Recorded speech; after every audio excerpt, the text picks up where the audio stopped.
All righty. Well, hello. Today we are meeting with Samantha Atkins. And Samantha, you have a book out called The Wing Thief, correct? Correct. Yeah. Can you tell us a little bit about it? Yeah, sure. The Wing Thief it's my debut novel. It's a young adult, like middle grade young adult fantasy.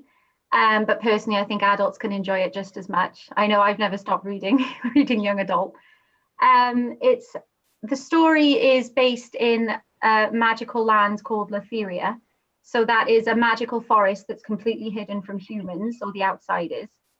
And the protagonist of the story is a fairy named Vista, who has always dreamt of adventure and freedom in Letheria. And then on the day that she gets her wings, she finds that she can't fly. So she has to figure out life on the ground and how she's going to survive being so small in this magical forest because she doesn't actually possess magic. And it's a story that's filled with, she quickly learns in the magical forest that not everything can be trusted. And, it's the adventure. I think it says on the back about how she has to race to save her family from kind of the things that you can't trust in the forest, basically. So it kind of all centers around the idea of how someone so small and with so much less magic and things like that could be so important, and how she survives, pretty much. And that's perfect for a young adult. I mean, you think of how Yeah, many kids who are young who think that just because they're young or they're small that they don't have a way of making a difference. And I exactly. think I think your book would definitely inspire kids to learn that yes, not everything can be trusted, but there's still so much that you can do. I mean, that's something where personally, like you, I'll never stop reading young adult. Like I'm almost 30. I'll still read young adult until I'm probably 60 years old. But I read them because like I have little brothers, I have a niece and a nephew, and eventually I'll have kids. And I want to be able to recommend books that I know will help them throughout their life, not just entertain them, but teach them something. So your book would definitely be something that I would recommend to them.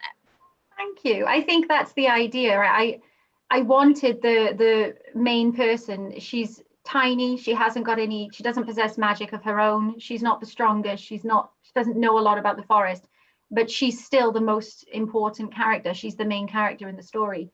So I wanted it to speak that way, that you don't have to be the strongest or the bravest or the biggest to be special, to be important.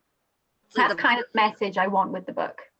Yeah, it's like the perfect young adult underdog story. Exactly, yeah. I hope so. Well, when you were writing, what part of the writing process did you feel you struggled with the most? I think I have two young children. I have two 7-year-olds. Obviously, in the UK where we are, we're still in heavy lockdown because of coronavirus. So that's made it harder. I have pets, a busy household. So I think it's actually just trying to get the space to write. That's probably the hardest. I think luckily I'm quite a night owl. So I think the thing I struggled with was trying to get the time in the day. So I tended to have my writing at night. I would get the children to bed and then I would write late into the night, when there was nobody calling me for a drink or, anything like that. So I think that was the most difficult part, is just trying to find the space and the quiet to actually get the writing done and at the same time juggle family life. Trust me, I understand that entirely. I do not have a quiet space to write. So just like you, I'm a night owl as well. So I usually write between like midnight and 2 a.m. is usually Yeah, my time. yeah. Did you use an outline when you wrote this, or did you just kind of free write it? Well, when I got the initial idea, I had the outline of, a fairy that couldn't fly. And it all came about. I was waiting for an appointment with my son, and he asked me to tell him, make up a story because he was bored in the waiting room. And I started making up the story of what if a fairy couldn't fly. And I thought, actually, that's not a bad idea. So I quickly saved it on my phone. So I had the basic outline, but I didn't know the ending or anything like that. I found that I started writing knowing the actual idea, but then as I went through, I think the more I got into the world I was creating and the more it felt real to me, suddenly I was adding new characters and I was making up different mythical creatures that could live there. And then the ending kind of came into place. So I would say I definitely just kind of, as I went along with the story, yeah, I just kind of, yeah, exactly. It just adapted as I went along. You know, I don't think I realized how it was going to end until about halfway through. And it's so interesting because I have talked to a lot of different writers, and some people say that they have to know the ending before they start writing, and some people say they leave the ending blank and they just kind of feel it out as they go. And Yeah, yeah. I think it also depends on the story that you're writing. Sometimes you got to know the ending in order to work everything out. But Yeah, if you were doing a murder mystery or something, you'd have to. right, Yeah. exactly. You kind of need to know who the killer is in the beginning. Yeah. Yeah, but with stories like yours, it's I think it's amazing how you can start writing and just keep building on it, and you kind of let the characters choose the ending for you as you're writing. Thank you. I That's think really that nice to hear. that's an amazing process. And I think it's awesome that every writer has a different process, and some people use outlines, some people don't, some people, you know, they speak their story and then transcribe it afterwards, and some people write, you know, as much as they can. It's just everybody is different, but everybody's right. If it works for you, that's the way you want to go. Exactly. Yeah. There's no right or wrong. It's just whatever. I think if I tried to outline it, it would become too stressful for me. I would feel like it was too structured. So yeah, it just depends person to person, doesn't it? Not only person to person, but book to book. I mean, I Yeah. have 40 something outlines of different books that I'm writing, and some of them I try to do the outline and I'm like, I can't do this outline. Like, it seems way too like nitty gritty. Like, this is just Yeah. story I need to just write. But others, I'm like, okay, I need an outline so I know what's going to happen. Yeah. Yeah. Exactly. When you were writing, did you give yourself deadlines of when you wanted to have it done? Did you have a process of when you wanted to have it published? How did that process go for you? Um, Not so much. When I initially started writing, I wanted to write since I was a child. That was the thing I always knew I wanted to do. But I needed that idea to, you know, inspire me. So once the idea came, I didn't want to push myself with deadlines or anything because it was just for fun. It was just something I was doing because I enjoyed it. So I think for about maybe 8 months or so, I just kind of did it through the week while the kids were at school, and I gave myself the weekends with the kids. Then I had a complete lack of confidence in the story. You know, when you start reading the first draft and you just think, oh no, this is just not working. So I stopped for about a year. And then lockdown hit. And it was actually my dad who kind of pushed me to give it another go. And he was like, well, you're not going anywhere anyway. Like, this is good. Have a go. You're doing this, you know? So I sat down. And once I got back into it, there was no need for deadlines or anything because I so enjoyed. That's what I love about fantasy, that it's complete escapism. Like, I could escape into this other world where literally I could create anything I wanted, you know. It's so I think I would write pretty much every night, you know, when the kids were in bed and things. I think the only time deadlines hit was when the book actually got signed and then suddenly there was editing to do and they want you to have it done. And all of a sudden there was deadlines and I was like, oh, so that was a bit of a shock to the system. But yeah. But that's really interesting. And I love that when you take time to rest away from your written work for a while and you come back to it, you kind of look at it with fresh eyes, and it helps Yeah. because a lot of the times you get that moment where you kind of lose confidence in the story and your writing, and Right. kind of get to the point where you read that first draft and you're like, oh my god, what did I do? I But think everybody's their own worst critic, aren't they? oh, absolutely. But Yeah. that's why the revision process is so important. And I think that, I mean, personally for me, I'm a person who tries to revise and edit as I write, and that's what really messes me up. I have to remind myself to separate the process. Like, draft comes first and then comes revisions, because if you try to do it all at once, you're not going to get anywhere. I Um, honestly think that's why I stopped for so long. I think I tried to go back and perfect it. And because I couldn't, I was putting too much stress on it and it stopped being fun then. And I started critiquing it way too much. And actually, it's better just to get that first draft done, you know, and then have it out there and then see how much potential it's got, you know, because once it actually was written, I had there's no lack of confidence in this book now. Like, I know that it's a really good book. So yeah, I think that's it. I think everybody is their worst critic. Oh yeah. 100%. Yeah. And also, I mean, when you're writing that first draft, the point of writing is to be creative, is to escape, is to have fun with it. And even if you're doing it for a career, it's still, I guess, considered your job, so it's work, but Yeah. you kind of forget that it's a creative process. You know, people get bogged down with being so hard on themselves and being their worst critic that they lose that creativity spark of it. They lose the art of having fun with it. And I think that's where a lot of writers get discouraged. So Oh, definitely.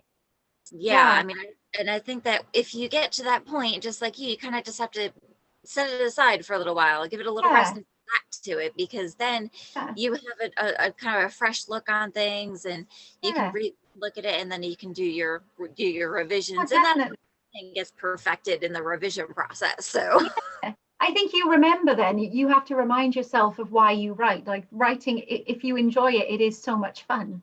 You know, it is such a fun process to do. And I think when you get too critical of yourself, you forget that you genuinely enjoy what you do. Like, there's nothing more fun than being able to sit there and create a world and create characters and think, well, what would this character do? And what would that, you know, that's the part that I love. So definitely. Yeah. What was the world building process for you? So when it comes to fantasy and having an entirely new world, there is so much that goes into creating that. Did you kind of create a little bit of the world before you started writing, or did you just kind of build it as you go? Well, in the very beginning, you know that Vista lives with the other fairies in the home tree. So it's a tree that protects the fairies until they're ready to fly. So I kind of started with that, and then it kind of expanded outwards from there. I'm a huge fan of fantasy TV shows, books, movies, anything like that. You know, there's Harry Potter, the Spiderwick Chronicles, there's Narnia, everything like that. I just love the idea of how much magic can be in a world that we wouldn't, know about. So I think it all started with the home tree. And then as I started branching out into the forest, I started imagining, well, what other creatures would live in the forest? If you've got fairies, you have to have other creatures. And I thought of all these, so I think it was a very slow process. It was almost like I saw a map in my head of it, and I had this home tree in the middle, and I had to just kind of sketch my way out until it got bigger and just see how vast the land could be, It was just a lot of playing around, really. Now, when it comes to world building, also, you have to have certain rules, certain laws that govern that entire world. So when it comes to kind of the layout of what's acceptable, what's right, what's wrong with the world, how did that process go for you? How did you come to those decisions of deciding what are the rules that the world lives around? Yeah, well, from the very beginning, I explained that it's hidden from the humans. So the rule already is that humans don't enter the world. It's completely hidden, because if humans were to come in, humans are just too curious. Humans would start picking and, prodding and everything. So that was kind of the main rule. Inside, I have different creatures, and each creature, like the fairies, live by their own rules. Then there's witches, and there's imps, and there's gnomes, and they all have their own rules, and they all have purposes within the forest. So the forest is actually alive. The forest is its own entity, if you will. So all the creatures almost serve the forest, and they have a purpose. So it kind of explains throughout the book the different rules that each of them follow in order to serve their purpose in the forest, I guess. Gotcha. Yeah, when I think of world building, I'm a planner. So I would be the person who would literally draw the map of the entire world and figure out who's doing what and who lives where and whatnot before I even start writing. And but I love that there's different processes. Like the whole point of this YouTube channel is to show writers, whether they're beginner writers or writers who have been writing for a long time, that there are so many different ways of doing things. You don't have to Yeah. follow one writer's path. Oh, Just because definitely. you're a fan of Stephen King doesn't mean you have to follow his specific writing process. Like Yeah, you gotta play with it. You gotta figure out what works for you. And definitely. a lot of what goes into that is practice, is Yeah. trying different things. I Oh, mean, yeah. Oh, try you uh, line, yeah, try there's so not. many characters and rules and things I put in, and then I change my mind because later on I would change something else and think, oh, that doesn't make any sense. And I have to go back and completely, it was definitely a back and forth with me of just as I went through the book, different rules would apply. And I'd be like, oh, well, I better change that because now that rule can't. So yeah, I think there is different, it's just different people's brains, how they work, isn't it? How they can process and create, I think. And it really differs depending on what genre you're writing too. So, I mean, there's a huge difference in how you write a nonfiction book versus how you would write a fantasy novel. Yeah. And I think that, even writers like me who want to kind of cross genres and write in different genres, it takes a lot of different processes just to write different books, different ideas that you have. And I really want to encourage all writers to find out what that process is and be able to branch out from it and create Yeah. your own process when it comes Yeah. to that. Yeah. um, when it comes to the whole writing process as a whole, like you have your pre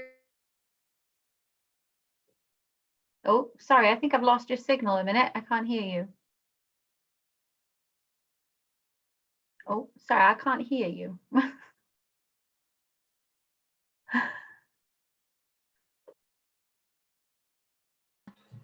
Oh, I think I heard. now. Yeah, you're back now. Okay. Sorry. Sorry, I missed a bit of that then. It went silent. You're perfectly fine. It happens probably once in every single interview that I do. For some reason, Don't it just worry. like freezes on me. Don't worry. um as far as the writing process goes, what part was the most enjoyable for you? Was it the draft part? Was it the revision process? What part do you think was the part where you had the most fun? Oh, it was definitely the actual creating. The first draft was the most fun from the moment that I started telling the story to my son.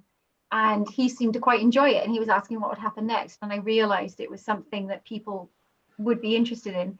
I got home and I just started writing out all these different things and all these different magical powers and and that was definitely, it was just the creating. You are literally making your own land, and nobody knows your land better than you because you are putting everything into it. I just love the idea of creating everything, and nothing I do is wrong because I'm the one making the world. So that was definitely the most fun. The first draft was just the most fun thing to do because I could literally create and just do, and I would sit there and debate, well, what kind of rules would a witch have to follow in the forest, and what kind of rules would a gnome have to, and it was just that was the most enjoyable part for me. I think the revision and things, that's where I get critical, and that's where, it's a bit harder. That's when we start to overthink all of our decisions that we Exactly. made when we were doing the draft. Yeah. But Definitely. what's interesting is I think that a lot of writers are scared to start the draft. They're timid. They're afraid that it's not gonna work out, or it's not gonna be as great as it is in their head. But I think that if you're really passionate about a story and you really like your idea, once you start writing, you'll really enjoy it. You'll enjoy the process of creating that first draft. It's getting started that's the Yeah. hard part. And I Oh, think a definitely. lot of get scared about starting, and then they never start. And Yeah. I think that having a way of kind of getting over that first hurdle is what's needed for every writer, so that they can get to the point where they're enjoying writing that first draft and they are having so much fun writing the draft that they don't want to stop. Oh, definitely. I think it goes back to everybody being their own worst critic, you know, everybody, and the problem is people compare themselves to everybody else all the time. So, you know, I think you always look at someone else's work and think, well, I'll never be able to do that and things, but you don't know until you try. You know, I didn't, when I first started this, I never in my life thought that I would be where I am now. I didn't, you know, it was my wildest dreams that it would be someone would pick it up and want to publish this, you know. I was just writing for fun. I think I could play it out in my head like a movie. And I was like, well, I would watch this movie. So, you know, I think that's the thing. I think it's the fear at the beginning, the fear of it not being as good as you want it to be. But like you said, until you try it, you don't know. Everybody just, you know, it's just about giving it a go, isn't it? And I also think that, just like you said, you know, you were just writing for fun. You didn't think that, you weren't having the constant goal in your mind of being published. And I think that's what a lot of writers have to temporarily let go of, that idea of, I just want to be published, because then they think, what does the Pressure publisher? on it. Yeah. Yeah. Yes. Right. They start second guessing everything they write, because they're writing for an agent or for a publisher, because that's what Yeah. their goal is. And of course, anybody who is really, really passionate about writing and wants it to be their career, like me, my constant thought is, I want to get published. But I think when you are first starting to write, you have to let go of that. You have to just write for fun. You have to get back to that creative mindset and just enjoy it, rather than Yeah. the whole time, this needs to be perfect because it's got to go to an agent, it's got to go to a publisher. I think that temporarily letting go of that goal while you're writing is important too. And I never even thought about that until now. Like, I think that's probably what hinders me a lot in my writing, is that I'm constantly thinking, I want to be published. So I think that my new goal for next week is going to be letting go of that, focusing on having fun with my writing, which is the whole Exactly. point of starting to write. Exactly. Just do what you love, you know? Absolutely. So now that you have this book published, what are your goals as a writer? Are you working on any new books, or? Yes, I mean, I joked in another interview I did, and then they printed it, and I was like, oh, but I wanted people to know it was a joke, because I said, ideally, I want my own theme park like Harry Potter does, but it was it was a joke. I wasn't. And I was like, oh, people are going to think, but no, that there is a second book. It's going to be a series, so I've already signed to write a second book in the series, so I'm going to be starting that. I want to start it now, but at the minute the schools are closed. We're still in lockdown, so I haven't got a lot of quiet time. But yeah, really, my goals for the actual book, like what I want it to achieve, is I want it to be something that sticks with people once they've read it. You know, I want the characters to mean something to people, so that when they read it, the characters feel real to them and they stay with them afterwards. I want them to, as we were saying in the beginning, realize, you know, relate to the characters. You don't have to be the strongest or the bravest, or, you know, and that it's our differences that make us so special and so unique. So I think the main reason I wrote the book is the main thing I want people to get from the book is to be kinder to themselves, and to be able to take that from the characters and have these characters live with them after, you know, the type of books you read where you can't forget about the characters. And Like that's what I Harry? want. Yeah, they're like Harry Potter. Yeah, exactly, like Harry Potter. How I many read people are waiting for their Hogwarts letters? You know, like exactly. yeah. So that's what I want. But there is a second book that I'll be starting soon, so that'll be exciting. And I think hopefully a third. I've got a slight idea for the third, but I'll get the second one out of the way first. So how do you think your writing process is going to change now that you are already signed, and is the publisher giving you a deadline for the second book? Like, how do you think that your writing process is going to change versus already being signed versus your first book where you were mainly just having fun? Yeah, I know. I haven't thought too much about it, but I can imagine, yeah, it feels slightly different this time, because there's obviously a publisher waiting for the second book, which is amazing. But yeah, that does slightly change that I'm just writing for fun and the lack of deadlines thing, you know. But I think at the same time, I think I'll have a lot more confidence with this book. I won't have that little self-critique, you know, inside myself, because I know that it's a good story. I know that having somebody sign you to an agency and just say that they believe in your book enough that they're going to back it, that gives you this huge boost of confidence that I think I'll be able to carry with me into the writing. So I'm hoping it'll be just as easy or easier, but I haven't started yet, so we'll see. Well, I wish you all the luck in the world with that. You. I think that having that idea in your mind of knowing overall what you want as an impact for the story, not just the first book, but as the series in a whole. I mean, just like Harry Potter. I mean, I read every single book before the movies even came out, and then I've watched the movies God knows how many times, and I've been to Universal Studios and gone to Hogwarts and whatnot. I'm still waiting on my list. I would love to do that. Yeah. That's on my bucket list. I really, really want to go there. When you do it, you got to go full out, like buy the robe, buy the wand, everything. Oh yeah. But maybe I can see that being a goal for the story that you have. I mean, having children go to a theme park where they are this little fairy who doesn't have magical powers but can still do so many things. I mean, having a theme park where kids can actually go and do something like that would be amazing. And even if they can only do it in their heads while they're reading your books, I think it's a great adventure for kids. Well, that's what I think. Young adults, everyone. I think that's what I love most about fantasy. It's the escapism, because life, especially at the minute, it can be so hard and you can get bogged down in the day-to-day stuff. But when you read, you literally escape to another world, and to be able to escape to a world with magic and all these other, it's just amazing. And I love the idea that I've created something that people can get that from, I just think I think that's pretty special, Absolutely.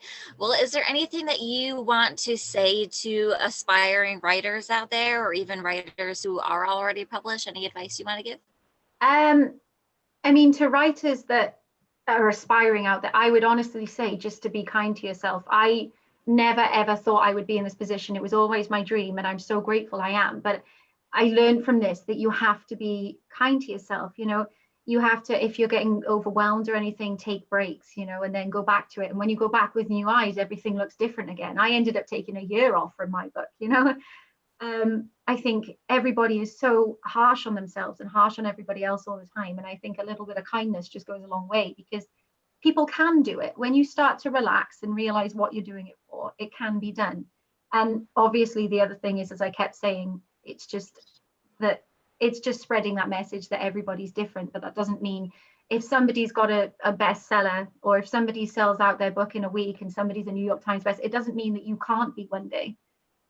I think people look at everybody else's achievements and just instantly assume they can't do that, but there's absolutely no reason. There's going to be more bestsellers. There's going to be more people that have their books made into movies and things like that. And there's no reason that somebody watching this interview couldn't be the next one, Absolutely. So just be kind to yourself. Absolutely. Well, thank you so much for meeting with me. I learned a lot. My next project for next week is going to be letting go of my mindset of this is going to go to a publisher, and just kind of getting back to the whole fun part of writing. And I think that'll really help. Yeah. So I hope it helps anybody else who's watching this interview as well. Thank you. All righty. Well, thank you so much for meeting with me. I hope you have a great day. Oh, thank you. You too. Have a great day. All right. Bye. Bye then. Bye.